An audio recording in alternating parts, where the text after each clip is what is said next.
মহারানীকে একটু অনুসরণ করে দেখি মহারানী কোথায় যাচ্ছে। ওদিকে কালগোখরা সেই পাহাড়ের চূড়ায় গিয়ে পৌঁছে যায়। সেখানে সে কোথাও সেই জড়িবুটিটি গাছ খুঁজে পায় না। সেই তখন থেকে এই পাহাড়ে আমি জড়িবুটি খুঁজে চলেছি, কিন্তু কোথাও তো সেই জড়িবুটি দেখতে পাচ্ছি না। আর দেখতে দেখতে কতটা সময় পার হয়ে গেল, আর এখানকার আকাশ দেখে মনে হচ্ছে রাতও হয়ে গেছে। তবে আমি তো দিনের বেলায় পাহাড়ে চূড়ায়। ওদিকে আলো চলতে থাকে, আর চলতে চলতে সে জঙ্গলের মধ্যে পৌঁছে যায়। এই তো আমি জঙ্গলের মধ্যে চলে এসেছি। আসার পথে কেউ আমাকে মনে হচ্ছে দেখেওনি, আর এখানে তো সচরাচর কেউ আসেও না, আর তাই এই জায়গাটি আমার জন্য বেশ নিরাপদ। যাক, ভালোই হয়েছে। এখানে যদি আমি ভালো বাবাকে ডেকে ভালো বাবার সাথে কথা বলি তাহলে তাহলে কেউ কিচ্ছু জানতে পারবে না। তাছাড়া সূর্য তো বলেছিল ভালো বাবা নাকি আশকাপ রাজ্যের আশেপাশেই আছে, আর তাই তাকে ডাকার সাথে সাথে উনি আমার সাথে দেখা করতে পারবেন। ভালো বাবা কোথায় আপনি? আপনি কি আমার কথা শুনতে পাচ্ছেন? দয়া করে আমার সামনে আসুন, আপনাকে যে আমার খুব প্রয়োজন ভালো বাবা। আলোর ডাক শুনতেই সাথে সাথে ভালো বাবা এসে হাজির হয়ে যায়। এই তো ভালো বাবা, আপনি চলে এসেছেন। যাক, ভালোই হলো, আমাকে আর খুব বেশি অপেক্ষা করতে হলো না। ভালো বাবা, আমি এক বিশেষ প্রয়োজনে আপনার এখানে এসেছি। আসলে রাজপ্রাসাদে ডাকলে সবাই হয়তো বা এসব কিছু দেখে ফেলতে পারত, আর তাই আমি রাজপ্রাসাদ থেকে বেরিয়ে নির্জন জঙ্গলে এসেছি শুধুমাত্র আপনার সাথে দেখা করার জন্য এবং কথা বলার জন্য। আমি জানি আজু, তুমি আমার সাথে কি কথা বলার জন্য এসেছো। আপনি জানেন ভালো বাবা? তাহলে অপেক্ষা কেন করছেন? আমার মনের মধ্যে কেন এমন দুশ্চিন্তার সঞ্চার হচ্ছে? মনে হচ্ছে অনেক বড় বিপদ আমাদের সামনে এসে হাজির হতে চলেছে, আর এই বিপদে হয়তো বা আমরা কিছুতেই মোকাবেলা করতে পারবো না। আর আমি যেটা নিয়ে দুশ্চিন্তা করছি, এই দুশ্চিন্তার আসলে কি কোনো কারণ আছে, নাকি শুধু এটা আমার মনের ধারণা? ভালো, তুমি শুভ শক্তির অধিকারী, আর তাই অনেক ঘটনা ঘটার আগে তোমার মন তোমাকে ইঙ্গিত দেয়। এজন্য তুমি সব কিছুটা বুঝতে পারো, হয়তো বা নিশ্চিত হতে পারো না। আর তাই তো তুমি এই বিপদ ঘটার আগে এই বিপদের ইঙ্গিত পেয়ে গেছো। ভালো বাবা, তার মানে আমার মন যেটা আশঙ্কা করছিল সেটাই সত্যি। তার মানে আবার নতুন করে মহা বিপদ আসতে চলেছে। কিন্তু কি বিপদ আসতে চলেছে আপনি যদি জেনে থাকেন তাহলে আমাকে এক্ষুনি জানান। আলো, তোমাকে আর কি বলবো, দরবেশ বাবা সূর্যকে সুস্থ করার জন্য ওই জড়িবুটি পাহাড়ে গিয়েছিল জড়িবুটি সংগ্রহ করার জন্য। আর সেই জড়িবুটি দিয়ে তো সূর্যকে মনুষ্যরূপে ফিরিয়ে আনতে হতো, কিন্তু আমি আমার জ্ঞান চক্ষুর মাধ্যমে জানতে পেরেছি যে শুভ শক্তির অশুভ শক্তিরা দরবেশ বাবা পৌঁছানোর আগে ওই জড়িবুটি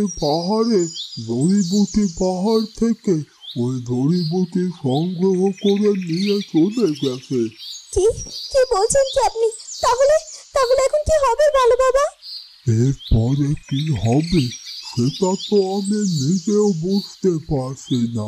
সব থেকে বড় বিপদের ব্যাপার হলো এই যে জড়িবুটি 100 বছর পরে মাত্র একবারই জন্ম নেয়, আর তাই কোনো কারণে যদিও জড়িবুটি অশুভ শক্তিদের হাতে চলে যায় তাহলে সূর্যকে মনুষ্যরূপে ফিরিয়ে আনা কোনোভাবে সম্ভব নয়।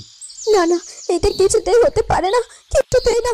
আমার সূর্যকে যে মনুষ্যরূপে ফিরে আসতেই হবে, আর আমার সূর্য চিরকালই এভাবে দানব রূপে থাকতে পারে না, কখনোই না। আমি সেটা কিছুতেই হতে দেব না। ওদিকে সেই প্রহরী দুজন আলোকে অনুসরণ করতে করতে সে জঙ্গলের কাছাকাছি এসে পৌঁছায়, আর দূর থেকে আলো আর ভালো বাবাকে দেখে তারা খুব অবাক হয়ে যায়। কি হলো কি? কিছু তো বুঝতে পারছি না। মহারানী ওই লোকটার সাথে দেখা করার জন্য চুপি চুপি জঙ্গলের ভেতরে পৌঁছে গেছে, যেন তাকে আশকাপ রাজ্যের কেউ দেখে না ফেলে। হ্যাঁ, তাই তো দেখছি। তার মানে ওই লোকটার সাথে আমাদের মহারানীর কোনো একটা পরিচয় আছে, আর তাই তো ওই লোকটা আমাদের আশকাপ রাজ্যের রাজপ্রাসাদে প্রবেশ করার জন্য এতটা বাহানা করেছিল। হ্যাঁ হ্যাঁ, আর তাই তো সে আমাদের কাছে কিছুই বলতে চাইছিল না, কিন্তু সে আমাদের কাছে কেন কিছু সত্যিটা জানালো না। আমরা যদি জানতাম উনি মহারানীর পরিচিত, তাহলে রাজগণক হয়তো ওনাকে রাজপ্রাসাদে প্রবেশ করতেই দিতেন। এইসব ঠিক আছে, কিন্তু তুই কি ভুলে গিয়েছিলিস যে উনি নিজে নিজে আমাদের চোখকে ফাঁকি দিয়ে রাজপ্রাসাদের ভেতরে প্রবেশ করেছিল, আর সেখানে গিয়ে ওই দানবটাকে মুক্ত করে কেমন পালিয়ে যাচ্ছিল। তুই কি সব ভুলে গিয়েছিস? আমরা যদি তখন ওখানে গিয়ে ওই দানবটাকে ধরে না ফেলতাম, তাহলে এই লোকটা ওই দানবটাকে সহ পালিয়ে যেত। আর তাছাড়া মনে নেই, এই লোকটি জাদু জানে, কারণ সে মুহূর্তের মধ্যে অদৃশ্য হয়ে যেতে পারে। হ্যাঁ হ্যাঁ, সব মনে আছে। আর তাছাড়া মহারানীর সাথে ওনার কি সম্পর্ক সেটাও তো বুঝতে পারছি না। আর দূর থেকে তারা কি কথোপকথন করছে সেটাও তো বুঝতে পারছি না। চল আমরা এক কাজ করি, এই খবরটা আমরা একবার রাজগণককে দিয়ে আসি। কথাটা তুই মন্দ বলিসনি, আমাদের একবার চুপি চুপি রাজগণকের সাথে সবটা জানানো উচিত। ওদিকে দরবেশ বাবা আর এক মুহূর্ত দেরি না করে সেই জড়িবুটি পাহাড়ের চূড়ায় পৌঁছে যায়।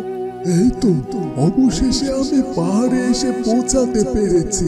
তবে আমি তো ভেবেই নিয়েছিলাম হয়তো বা পাহাড়ে এসে পৌঁছাতে পারবো না, কারণ অর্ধেক পথ এসেই তো আমার শরীর একেবারে ক্লান্ত হয়ে গিয়েছিল।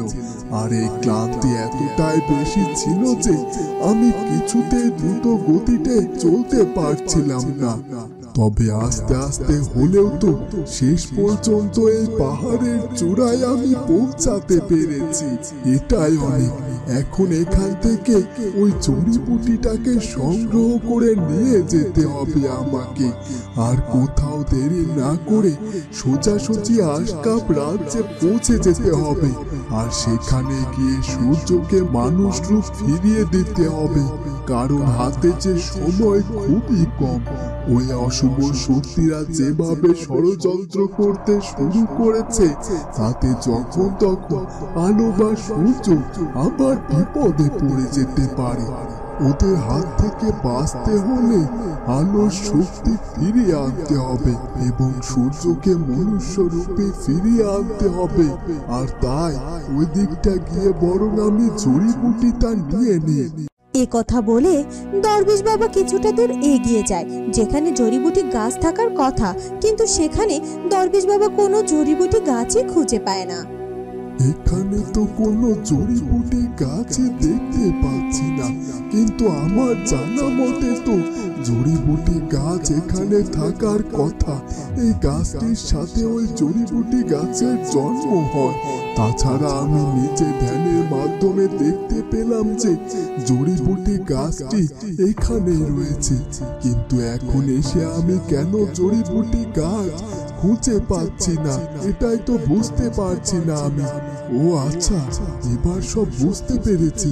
ওই জাদু সম্রাট নিশ্চয় কোনো কিছু ঘটিয়েছে, আর আমার মনে হচ্ছে ওরাই হয়তো এই জড়িবুটি গাছকে চুরি করে পালিয়েছে। আর তাই এখানে আমাকে এভাবে সময় নষ্ট করলে চলবে না। এক্ষুনি আমাকে এখান থেকে চলে যেতে হবে আর নিজের ধ্যান সাধনার মাধ্যমে সবকিছু জানতে হবে। আর ওই জড়িবুটি গাছ যদি একবার হাতছাড়া হয়ে যায়, তাহলে সূর্যকে আর কখনো কোনোভাবে মনুষ্য রূপে ফিরিয়ে আনা সম্ভব হবে না। কারণ এই যে জড়িবুটি গাছ আবার সংগ্রহ করতে গেলে 100 বছর অপেক্ষা করতে হবে। ওদিকে কালগোখরা সেই জড়িবুটি নিয়ে কালপুরুষের সামনে হাজির হয়, আর কালপুরুষ কালগোখরার উপর এবং জাদু সম্রাটের উপর অনেক বেশি খুশি হয়।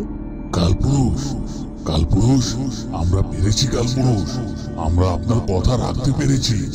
আমরা আপনার কথা মতো ওই জড়িবুটির পাহাড়ের চূড়ায় গিয়ে ওই দরবেশের চোখ ফাঁকি দিয়ে ওই দরবেশের আগে এই জড়িবুটি সংগ্রহ করে আপনার কাছে এনে হাজির করতে পেরেছি। আর জাদু সম্রাট তো নিজেও ওই দরবেশকে আটকে ছিল, আর সেই সুযোগে আমি আর এক মুহূর্ত দেরি না করে ওই পাহাড়ের চূড়া থেকে এই জড়িবুটি গাছ সংগ্রহ করে নিয়ে এসেছি। আর এখন ওই দরবেশ কিছুতেই ওই পাহাড়ে গিয়ে কোনো জড়িবুটি খুঁজে পাবে না। কিন্তু এখন পর্যন্ত যে জাদু সম্রাট কেন আসছে না সেটা তো বুঝতে পারছি না।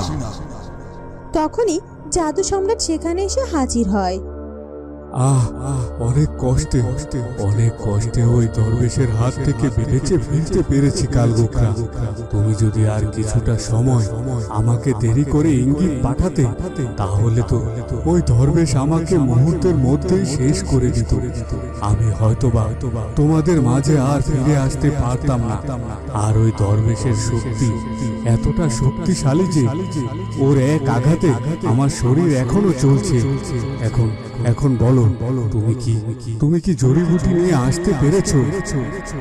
হ্যাঁ জাদু সম্রাট, আমি এই জড়িবুটি সংগ্রহ করে নিয়ে আসতে সক্ষম হয়েছি। আর ওই গাছটি কালপুরুষের সামনে আমি এই জড়িবুটি গাছটি রেখে দিয়েছি। আমাদের একটু কষ্ট হয়েছে বটে, তবে আমরা আমাদের কাজে সফল হয়েছি। এখন কালপুরুষ যা বলবেন আমাদেরকে সেই মতোই কাজ করতে হবে।